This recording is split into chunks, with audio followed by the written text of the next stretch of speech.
துறை மந்திரி அமைச்சர்கள் வந்து உங்களுக்கு இதே மாதிரி வந்து கலந்துருக்காரா? பல நாட்டுக்கு கடந்த 3 வருடமாக நாசர் சார் இருந்தப்போ வந்தாங்க. இப்போ வந்து மனோ தகராஜ் சார் வந்திருக்காங்க. திமுக ஆட்சிக்கு வந்ததுக்கு அப்புறம் இந்த 3 அமைச்சர்களுமே தொடர்ந்து வந்திருக்காங்க.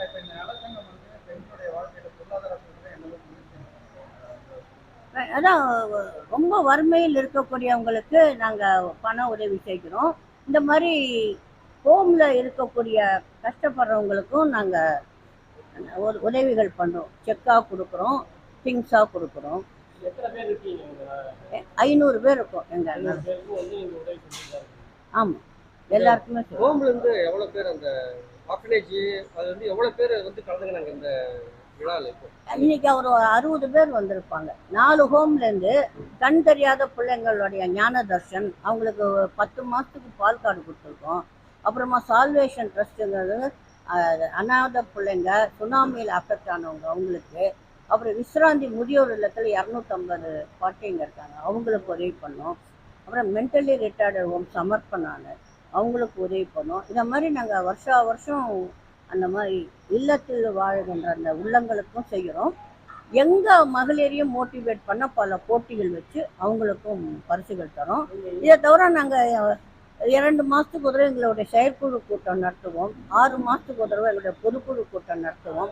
எல்லாமே செயற்குழு பொதுக்குழுவில் முடிவு பண்ணி தான் நாங்கள் தீர்மானங்கள் போட்டு தான் இந்த சங்கத்தை வெற்றிகரமாக நடத்துகிறோம். எங்கள் ஆவினுடைய அதிகாரிகளும் எங்களுக்கு, எங்கள் மேனேஜிங் டைரக்டர்லேருந்து அனைத்து அதிகாரிகளும் எங்களுக்கு ஒத்துழைப்பு தராங்க. இப்போ இந்த 3 வருஷமா அமைச்சர்களும் வந்து எங்களுக்கு ஒத்துழைப்பு தராங்க. இதில் முக்கியமாக ஒன்று சொல்லணும்னா, இப்போ வந்திருக்கிற மாண்புமிகு பால்வள அமைச்சர் மதிப்புக்குரிய மனோ தங்கராஜ் சார் அவர்கள் இந்த இன்டராக்ட் மீட்டிங்கில் இந்த தொழிற்சங்க தோழர்களோட ஆவின் மகளிர் சங்கத்தையும் பேச்சுவார்த்தைக்கு அனுப்பிச்சு எங்கள் கருத்துக்களையும் கேட்கறதுக்கு அவர் எங்களுக்கு ஒரு ப்ரிஃபரன்ஸ். இது வரைக்கும் எங்களுக்கு அதை மாதிரி நாங்கள் இந்த தொழிற்சங்க மீட்டிங்கில் எங்களை கூப்பிட்டது கிடையாது.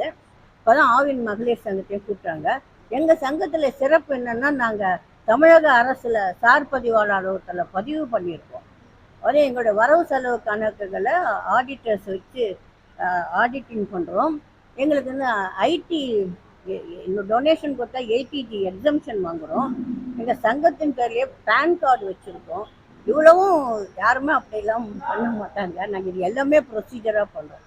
22 வருஷமாக பண்ணுறோம். ஸோ இன்கம் டேக்ஸ் ஆஃபீஸ்லேயும் சரி, ரெஜிஸ்ட்ரார் எல்லா இடத்துலையுமே எங்களுக்கு ஒரு மரியாதை.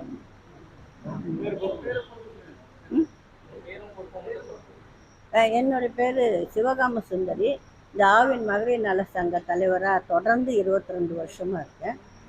இவங்க பேர் மாணிக்கவல்லி, மகளிர் நல சங்கத்தோடைய துணை தலைவராக. அடுத்த தலைமுறைக்கு நீங்கள் ரெடி ஆகிட்டீங்க. அடுத்தது பொருளாளர், துணை பொருளாளர் ரேவதி பொருளாளர்.